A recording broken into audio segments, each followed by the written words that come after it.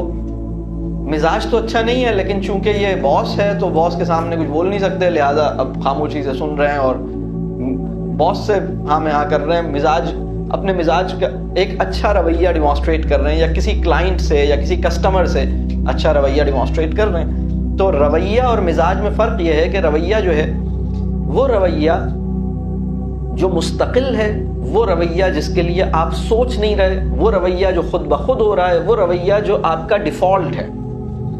آپ کے default behaviour کو مزاج کہیں گے, ٹھیک ہے. اور مزاج اچھا کیا ہوتا ہے وہ بھی میں نے ڈیفائن کیا کہ وہ اچھا مزاج کیا ہے. اب ایک اور کانسیپٹ ہے جس کو کلیئر کرنا ضروری ہے, کیونکہ بہت سے لوگ اسے مکس اپ کرتے ہیں, وہ ہے موڈ. موڈ اور مزاج بالکل الگ چیزیں ہیں, یہ ریلیٹڈ ہیں لیکن موڈ ایک کچھ اور چیز ہے اور مزاج کچھ اور چیز ہے. بہت سے لوگ موڈ کے اچھے بنا لینے کو مزاج کا اچھا ہو جانا سمجھتے ہیں. بہت سے لوگ کہتے ہیں سر میں نے اتنا اچھا ان کے ساتھ, میں نے پورا ایک ذہن بنا لیا تھا اور میں پورا دن اتنا اچھا ان کے ساتھ رہی, لیکن پھر بھی جو ہے نا وہ پرابلم ہو گیا. اور میں دیکھتا ہوں کہ ایکچولی انہوں نے موڈ بنایا تھا, ان کا وہ ایک اچھے موڈ میں تھیں. مزاج کا اچھا ہونا اور موڈ کا اچھا ہونا دو الگ چیزیں. موڈ جو ہوتا ہے وہ وقتی ہوتا ہے. جس انسان کا مزاج بہت اچھا ہو جائے گا وہ موڈ کے چنگل سے باہر نکل آئے گا. یہ جو موڈ سوئنگز ہیں اس پہ بھی کام کیا جا سکتا ہے, ایسا نہیں ہے کہ اس پہ کام نہیں کیا جا سکتا. موڈ جو ہوتا ہے وہ ہماری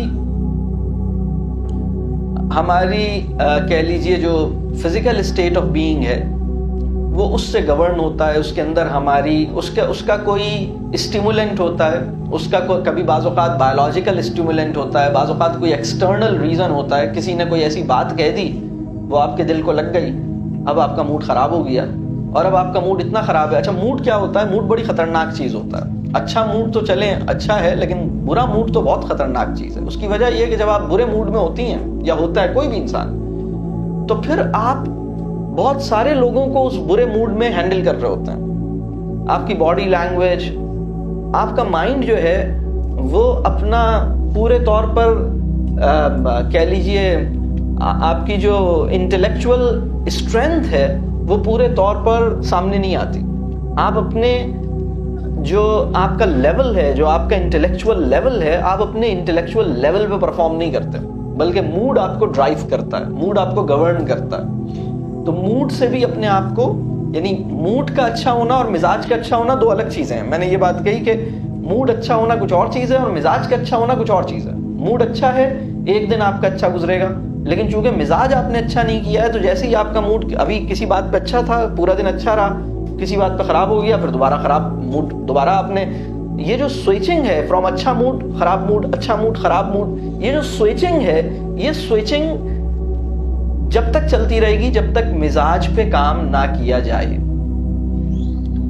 اگر کسی کے موڈ بار بار چینج ہوتے ہیں اور بہت فریکوینٹلی چینج ہوتے ہیں, اور بہت اچھے موڈ میں آ جاتی ہے یا آ جاتا ہے, بہت اچھے موڈ میں, آپ جب موڈ اچھا ہے تو بس پھر آپ گاڑی چلا رہی ہیں اور رش میں پھنس گئی ہیں تو بھی آپ چونکہ اچھے موڈ میں ہیں لہٰذا مائنڈ نہیں کر رہی.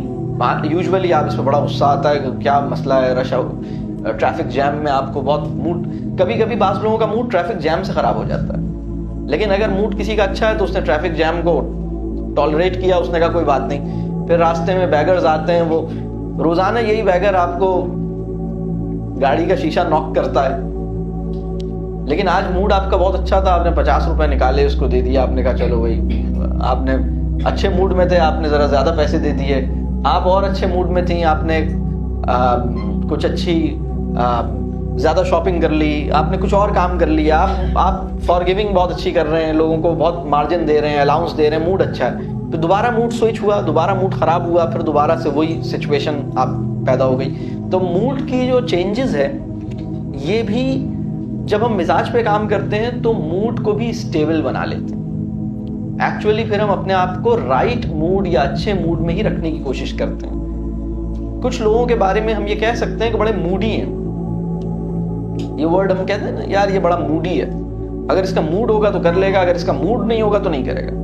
اس کا مطلب یہ ہے کہ ہماری جو ڈیسیشن میکنگ ہے, ہمارے جو رسپانسز ہیں اور ہمارے جو بیہیویئرز ہیں, 3 ورڈ میں نے بولے, ہمارے ڈیسیشن میکنگ, ہمارے رسپانسز, ہمارے بیہیویئرز, یا تو ہماری انٹلیکٹ گورن کرتی ہے, ہمارا جو فہم ہے, ہماری جو انڈرسٹینڈنگ ہے, اس سے یہ گورن ہوتے ہیں, یا پھر ہماری ڈیسیجن میکنگ, ہمارے رسپانسز اور ہمارے بیہیویئرز جو ہیں, ان کو ہماری عقل گورن نہیں کر رہی, بس ہماری اسٹیٹ آف جو فیلنگز ہیں, جو ہماری اسٹیٹ آف ہارٹ ہے, یا میری جو ہارمونل اسٹیٹ ہے, یا میری جو بایولوجیکل اسٹیٹ ہے, وہ گورن کر رہی ہے میرے ڈیسیشنز کو, میرے رسپانسز کو, میرے بیہیویئرز کو. تو ہماری, اگر میں یہ کہوں کہ ایک جو نفس ہے یا ہیومن سیلف, اگر ہم کہیں کہ ایک تو آپ کا شعور اور ذہن ہے نا, آپ اس سے کام لیتے ہیں, دوسرا آپ کی فزیکل اسٹیٹ ہے جس کو ہم اردو میں طبیعت کہتے ہیں. طبیعت, بہت سے لوگوں کے رویے طبیعت کے تابع ہوتے ہیں, بہت سے لوگوں کے رویے ذہن کے تابع ہوتے ہیں. اگر رویے طبیعت کے تابع رہنے لگیں تو پرابلمس پیدا ہوتے ہیں. طبیعت کیا ہے؟ آپ کی مثال کے طور پر آپ کی نیند پوری نہیں. میں بہت سارے مردوں کا پرابلم کیا ہے, جب ان کو بھوک لگ رہی ہوتی ہے تو ان کا مزاج, اس وقت کی جو کیفیت ہوتی ہے, اس وقت کے جو رویے ہوتے ہیں, اس وقت کا جو موڈ ہوتا ہے, وہ بالکل کچھ اور ہوتا ہے. لیکن جب پیٹ بھر کے کھانا کھا لیتے ہیں, اس وقت کی فیلنگز, اس وقت کا موڈ, اس وقت کی کیفیت کچھ اور ہوتی ہے. جب وہ تھکے ہوئے ہیں, بہت تھکے ہوئے بھی ہیں اور بھوک بھی لگ رہی ہے, اس وقت کی آپ ان سے کوئی ڈیسیجن میکنگ دیکھیں, آپ ان کی, اس وقت کے ان کے رسپانسز دیکھیں, اس وقت کے ان کے بیہیویئرز دیکھیں, اس وقت کا ان کا ٹیمپرامنٹ دیکھیں آپ.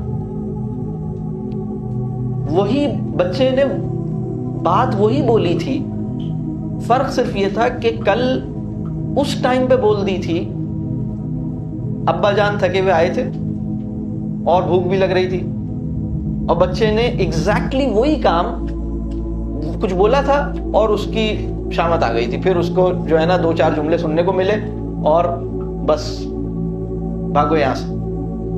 آج بھی بچے نے, یا 1 ہفتے کے بعد دوبارہ دوسرے بچے نے سیم وہی بات بولی ہے, کوئی کچھ اور نہیں بولا, وہی بات بولی ہے, 1 ہفتے کے بعد کی سچویشن ہے, لیکن اس وقت بولی ہے جب ابا جان جو ہے ریلیکسڈ ہیں, یا تو چھٹی کا دن ہے اور کوئی کام کی ٹینشن نہیں ہے, اور آرام سے نیند بھی پوری ہو گئی ہے, ریسٹ بھی بہت مل گیا ہے, کھانا وانا بھی بہت کھایا ہے, اچھا سا برنچ کیا ہے. اب اس کے بعد بچے نے کوئی بات بولی ہے اور انہوں نے کہا ارے زبردست کیا آئیڈیا دیا ہے, یہی کرتے ہیں. سیم اسی بات کو 1 ہفتے پہلے کسی اور سینیریو میں ان کا ریاکشن کچھ اور تھا. تو یہ جو ابا جان کا پرابلم ہے وہ یہ کہ ابا جان کی بایولوجیکل اسٹیٹ یا کنڈیشنز, یا جو ان کی فزیکل کنڈیشنز ہیں, وہ ان کے بیہیویئر کو انفلوئنس کر رہے ہیں.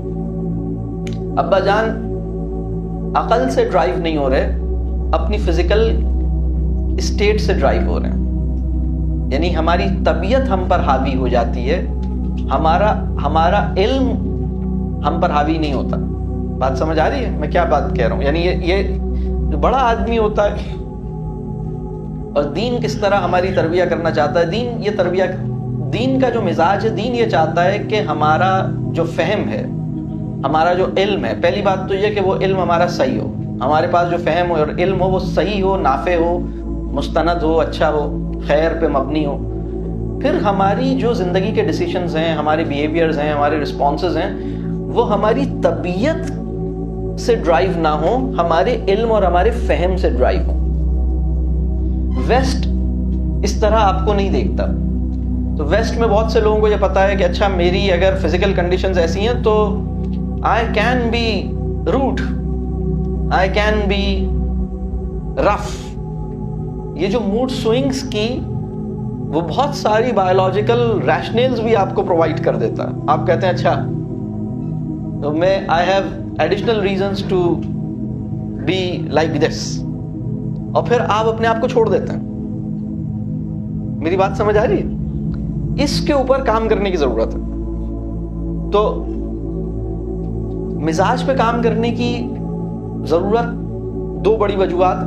پہلی بڑی وجہ یہ ہے کہ اگر آپ چاہتے ہیں کہ آپ اپنے اولاد اور اپنے طلباء کی اچھی تربیہ کریں, چاہے وہ مدرسے میں ہوں, چاہے وہ کسی قرآن کلاس میں ہوں, چاہے وہ اسکول میں ہوں, چاہے وہ آپ کے گھر کے اپنے ذاتی بچے ہوں، چاہے وہ بہن کے بچے ہوں، چاہے وہ پوتے پوتیاں ہوں، نواسے نواسیاں ہوں، اگر آپ انسانوں کی اچھی تربیہ کرنا چاہتے ہیں تو آپ کے پاس فہم ہونا چاہیے بہت اچھا، اور آپ کا مزاج جو ہے وہ بہت خوبصورت ہونا چاہیے. آپ کے مزاج میں ایک شادابی ہونی چاہیے، آپ کے مزاج میں ایک خوبصورتی ہونی چاہیے، آپ کے مزاج میں ایک انکساری ہونی چاہیے، آپ کے مزاج میں ایک وزاداری ہونی چاہیے. معاف کرنا بھی آپ کے لیے آسان ہو، معافی مانگنا بھی آپ کے لیے آسان. وہ انسان جس کے لیے دونوں کام آسان ہو گئے ہیں وہ مزاج کے کمال پر پہنچ گیا. معافی مانگنے میں بھی دیر نہیں کرتا، معاف کرنے میں بھی دیر نہیں کرتا. وہ انسان جو دیکھنے میں بھی خوش نظر آتا ہے، وہ انسان جو دیکھنے میں خوش نظر نہ آئے اور زبان سے الحمدللہ کی تسبیح پڑھے، وہ ایکچولی شکر نہیں، اسٹیٹ آف شکر میں نہیں ہے. دیکھیں شکر جو ہے، کلمہ شکر اور شکر ایک چیز نہیں ہوتی. کیا کہا میں نے؟ کلمہ شکر اور شکر ایک چیز نہیں ہوتی. شکر ہے اسٹیٹ آف بینگ از شکر، اینڈ کلمہ شکر از سیئنگ الحمدللہ، سیئنگ الحمدللہ. اور اسٹیٹ آف شکر جو ہے وہ ایک اسٹیٹ آف بینگ ہے. تو بہترین مزاج وہ ہے جو مجھے شکر کی حالت میں رکھتا ہے، یعنی مزاج کے لحاظ سے بڑے شکر گزار ہیں، مزاج میں ان کے شکر بہت ہے. مزاج میں یہ جو مزاج ہے نا، اس مزاج کی انسان کو تمنا بھی ہونی چاہیے، اس مزاج کے لیے ایفرٹ بھی کرنی چاہیے. تو اس اتنے اچھے مزاج کو بنانے کی پہلی جو بڑی وجہ ہے وہ یہ ہے کہ اگر آپ تربیہ کرنا چاہتے ہیں تو تربیہ کے لیے مزاج موزوں چاہیے. وہ انسان جس کا مزاج تو ٹھیک نہیں ہے، لوگ اس سے ڈرتے ہیں، لوگ اس کے سامنے گھبراتے ہیں، لوگوں کو یہ خوف ہوتا ہے کہ پتہ نہیں کون سی بات انہیں کب بری لگ جائے. اگر آپ کی زبان سے لوگ ہرٹ ہوتے ہیں، آپ کی باڈی لینگویج سے لوگ ڈیمین فیل کرتے ہیں، چھوٹا فیل کرتے ہیں. بعض اوقات ایسا ہوتا ہے نا کہ ہم اپنے اسٹائل سے دوسرے کو اس کی اوقات بتانے کی کوشش کرتے ہیں، کبھی کبھی کرتے ہیں نا. یہ سب چیزیں مطلب بڑی کامیابی سے سب نے سیکھ رکھی ہیں. بہت ساری ایسی چیزیں جن کو مطلب نہیں سیکھنا تھا، یہ تو کہیں بھی نہیں پڑھائی گئی نا یہ باتیں، لیکن ہم سب کو آتی ہیں اس لیے کہ اس کی رول ماڈلنگ اچھی ہو رہی تھی. کیا خیال ہے؟ تو یہ جو مزاج کا مسئلہ ہے، اگر آپ فرض کیجئے میں قرآن پڑھاتا ہوں لیکن میرا مزاج جو ہے وہ ایسا ہے کہ میرے مزاج میں ایک شدت ہے، سختی ہے، تو میں قرآن کا نالج لوگوں کو دے دوں گا لیکن لوگوں کی تربیہ نہیں ہو سکے گی.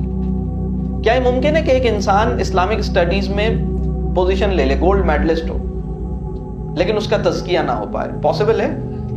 کیا پاسبل ہے ایک بندہ پورا حفظ قرآن کمپلیٹ کر لے لیکن اس کی تربیہ ہونے سے رہ جائے؟ پاسبل ہے؟ کیا پاسبل ہے کہ ایک بندہ وفاق کے امتحان میں پوزیشن لے لے لیکن اس کی تربیہ ہونے سے رہ جائے؟ تربیہ کے لیے تعلق درکار ہے، اور تعلق کے لیے مزاج کا خوبصورت ہونا ضروری ہے. وہ انسان جس کے ساتھ ہم تعلق پہ آمادہ نہیں ہو پائے ہیں، جس کے ساتھ بات کرنے کی خواہش پیدا نہیں ہوئی ہے، جس کے قریب آنے اور جس سے کنیکشن میں رہنے کی یا جس سے جڑنے کی ہمارے اندر ارج پیدا نہیں ہو رہی ہے، وہ انسان ہماری تربیہ نہیں کر سکے گا. اور یہ کب پیدا ہوتی ہے؟ جب ہم اس سے گھبراتے نہیں ہیں، جب ہماری سیلف ریسپیکٹ وہ مینٹین کرتا ہے، جب وہ مجھے بھری کلاس میں ہیوملیٹ نہیں کرتا، جب وہ کسی چھوٹی سی چیز پر بھی میرا نام لے کے مجھے ہرٹ نہیں کرتا، جب وہ میری خرابی پہ پردہ ڈال دیتا ہے. یہ ہے مزاج کی کوالٹی. تو مزاج، پہلی بات تو یہ کہ اگر تربیہ کا کام کرنا ہے اور آپ مربی بننا چاہتے ہیں، اللہ نے ہر انسان کی ذمہ داری دی ہے کہ وہ اپنا بھی تزکیہ کرے اور آس پاس جو لوگ ہیں ان کی تربیہ کرے، یعنی مربیانہ رول ہر ایک کو دیا ہے، تو اس کے لیے یہ کام کرنا پڑے گا. دوسری جو بڑی وجہ ہے اپنے مزاج کو ٹھیک کرنے کی، جو سب سے بڑی وجہ ہے وہ یہ ہے کہ ایک دن میرا اور آپ کا ایک ایک عمل ہمیں دکھایا جائے گا. ایسا کوئی دن آئے گا جس دن ہماری پوری لائف کی ویڈیو ہمیں دکھائی جائے گی. میں نے اپنی زبان سے کتنے لوگوں کو ہرٹ کیا, میرے مزاج کی وجہ سے کتنے لوگ ڈسٹرب ہوئے, یہ ہوگا یا نہیں ہوگا؟ تو مجھ سے میرے مزاج کی بھی جواب دہی کرنی ہوگی یا نہیں ہوگی؟ میں اپنے مزاج کے لیے بھی اکاؤنٹیبل ہوں نا, آنسریبل ہوں. مجھ سے پوچھا جائے گا کہ تم نے ایسا مزاج کیوں اختیار کیا؟ تو اپنے مزاج کی اصلاح کی فکر کی سب سے بڑی وجہ یہ ہے کہ میرا رب مجھے دیکھتا ہے, میں اپنے مزاج کو ٹھیک کروں. میرا مزاج اگر ٹھیک نہیں ہوگا تو پھر میری جواب دہی مشکل ہوگی, میرے لیے مشکل ہوگا اس دن. میں کیسے جسٹیفائی کروں گا کہ میں نے یہ کیوں کیا؟ ابھی اسی دنیا میں اپنے مزاج کے پرابلمس پہ کو سالو کروں. یہ ہے سب سے بڑی وجہ. اور دوسری بڑی وجہ یہ ہے کہ میں تربیہ کا کام ٹھیک طریقے سے کر سکوں. یہ ہے وہ مزاج کو ٹھیک کرنے کا کانٹیکسٹ. ایک اینگل اور بڑا پرسنل سا ہے. وہ پرسنل یہ ہے کہ جب غصے کی کیفیت ہوتی ہے تو دلچسپ ہے, آپ کو ہنسی بھی آئے گی, مگر یہ واقعہ کریں. آپ کبھی ایک مصنوعی سا غصہ کر لیں, ذرا اس کو انجوائے کریں. ایک مصنوعی غصہ کریں کسی پر, بہت گرمی میں آ جائیں بہت, اور شیشہ بڑا سا سامنے رکھ لیں, سامنے شیشہ رکھ لیں اور اس شیشے میں آپ ایک غصہ کریں, اور غصے کے وقت اپنے چہرے کا حال دیکھیں. آنکھیں کیسے لگتی ہیں, منہ کیسے لگتا ہے, چہرہ کیسے لگتا ہے, آپ کی حالت کیسے لگتی ہے. تو جب آپ غصہ کریں, جو چہرے میں آپ کو اپنی شکل نظر آئے گی نا, سمجھے غصے کے ٹائم ہر کوئی آپ کے یہ شکل آپ کے چہرے کی دیکھ رہا ہے. یہ بالکل پیورلی آپ کا پرسنل میٹر ہے. تو آپ کو خود خیال آ جائے گا کہ میں اتنا بدصورت لگوں گا. عجیب سے کوئی فوٹو بنا لے آپ کی, اس ٹائم پر پکچر بنا لے, کچھ چھپ کے ویڈیو کلپ بنا لے, اور بعد میں جب آپ نارمل ہوں گے آپ کو دکھائے, آپ کو کتنا غصہ آئے گا. بھئی وہ کسی غیر کی تو نہیں بنائی, آپ ہی کی ہے. غصہ کس لیے آتا ہے؟ آپ بھی سب کچھ کر رہے تھے, اس نے کسی اور کی فوٹو لے کے کٹ پیسٹ کر کے نہیں جوڑی آپ کی گردن پر, آپ ہی کا چہرہ ہے. تو جو آپ کو اس وقت ناپسند ہوگا, سمجھ لیں کہ وہ چہرہ اس وقت کر کے آپ کھڑے ہیں جب آپ غصہ کر رہے ہیں. جبکہ حکم یہ ہے کہ چہرے میں ملاحت ہونی چاہیے, نرمی ہونی چاہیے, چہرے پہ خوشگواری ہونی چاہیے. وہ ناگوار چہرہ نہیں ہونا چاہیے, کیونکہ ناگوار چہرہ نہ انبیاء کے چہرے ایسے تھے, نہ صدیقین کے, نہ اولیاء کے, نہ صالحین کے. سب کے چہرے خوشگوار تھے, اس میں ملاحت تھی, نرمی تھی, شفقت تھی, مسکراہٹ تھی, پھولوں سے بھی زیادہ خوبصورت اور پیارے تھے. غصے میں یہ حالت نہیں رہتی. اس کے بعد ایک اور علاج ہے, اسی ٹائم سوچنے کا, علاج کو ایڈریس کرنے کا غصے کو, اور وہ یہ کہ جو شخص بھی ایک وقت میں غصہ کرتا ہے, بعد میں جب وہ ریویو کرتا ہے اپنی اس حالت پر, سوچ پر, اس کو ندامت آتی ہے. تو جو ندامت بعد میں آنی ہے اس کو اس بریک میں سوچے کہ الٹیمیٹلی جب میرا تھنکنگ کا جو نظام ہے وہ نارملائز ہوگا تو مجھے اپنے آج کے کیے پر ندامت آئے گی, نادم و شرمندہ ہوگا. وہ ندامت و شرمندگی جو کل کو آنی ہے, اگر ضمیر زندہ ہے بندے کا اور کچھ اس کے اندر اچھی قدریں ہیں, اخلاق ہے, تو اس سے معذرت بھی کرے گا. تو جو کل کو معذرت بھی کرنی ہے, معافی مانگنی ہے, ندامت آنی ہے, بہتر ہے کہ اس سے اپنے آپ کو اب بچا لیں.